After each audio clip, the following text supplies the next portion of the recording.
My name is Maurice Harker. I want to tell you about a book that I worked on conceptually for probably half a decade.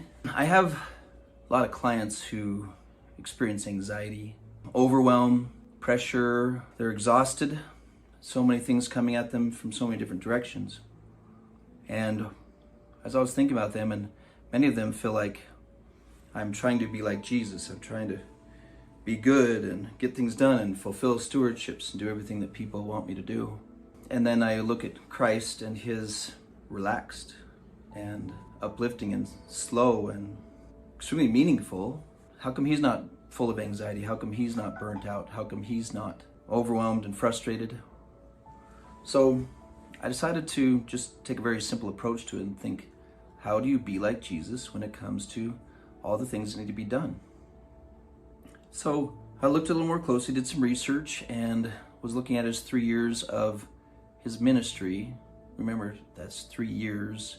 In the middle of thousands of years before and thousands of years after, he does all of his work in 3 years, and it doesn't even look like he's in a hurry.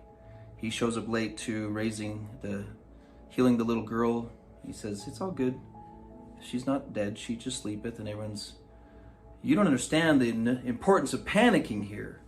And then there's Lazarus, and he's 3 days late there. How does he keep his cool? How does he clear his head?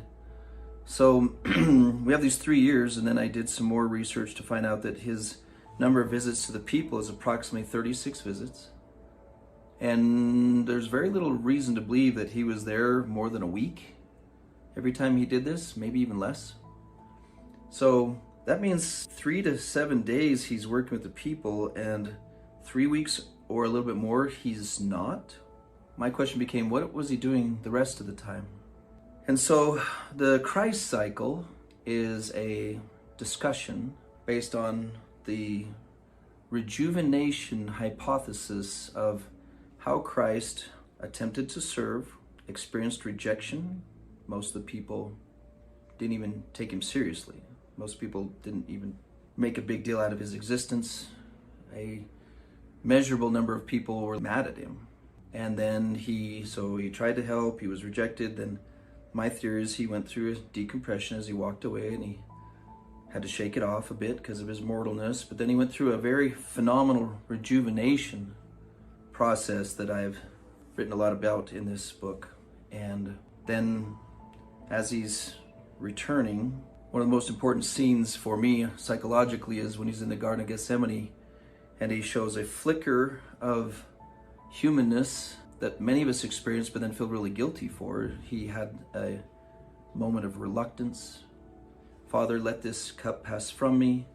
So many people that I meet say, I'd rather not do this, I'd rather not go back to this work, I'd rather not try to help these people again or try to return to my stewardships.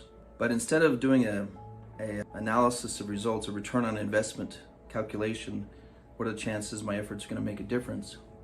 He really anchored himself into his identity. I'm the Christ, his mission.